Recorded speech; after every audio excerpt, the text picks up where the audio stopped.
Top Pakistani drama channel में खुश आमदीद दोस्तों। ड्रामा सीरियल गिरफ्त के ज़बरदस्ती नई प्रोमो के साथ हम हाजिर हैं।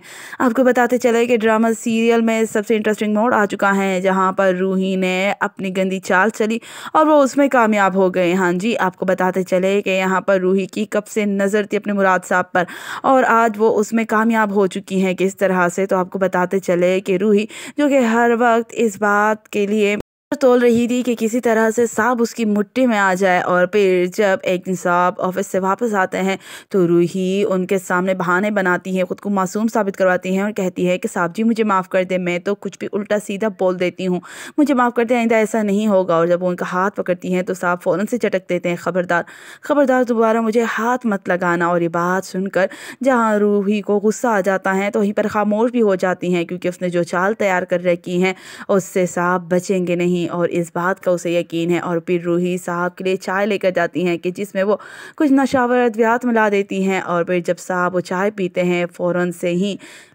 नींद सो जाते हैं। यहाँ पर रूही एक किसी ऐसे ही मौके की तलाश में थी। रूही की नज़रें सिर्फ साहब पर हैं कि यहाँ पर अनीशा बीबी का फ़ोन आ जाता है, क्योंकि उसने बार बार गौहर को कॉल की लेकिन गौहर ने कॉल अटेंड नहीं की। आखिर क्या मसला है, वो रूही को कॉल करती हैं तो रूही कहती हैं कि बेगम साहिबा साहब तो बहुत गहरी नींद सो रहे हैं, अगर आप कहें तो मैं उन्हें उठा दूँ। तो ये बात सुनकर अनीशा कहती हैं कि नहीं, जगाने की ज़रूरत नहीं है, वो थके हुए होंगे, खैर मैं उसकी खैरियत दरियाफ्त कर रही थी, चलो वो ठीक है तो फिर मैं बंद कर देती हूँ। और इस तरह से वो कॉल बंद कर देती हैं। यहाँ पर रूही मौका पाते ही साहब के कमरे में आ जाती हैं। आपको बताते चले कि रूही अपनी चाल में कामयाब हो चुकी है और गौहर तो ये सब देखकर ही हैरान हो रहा है।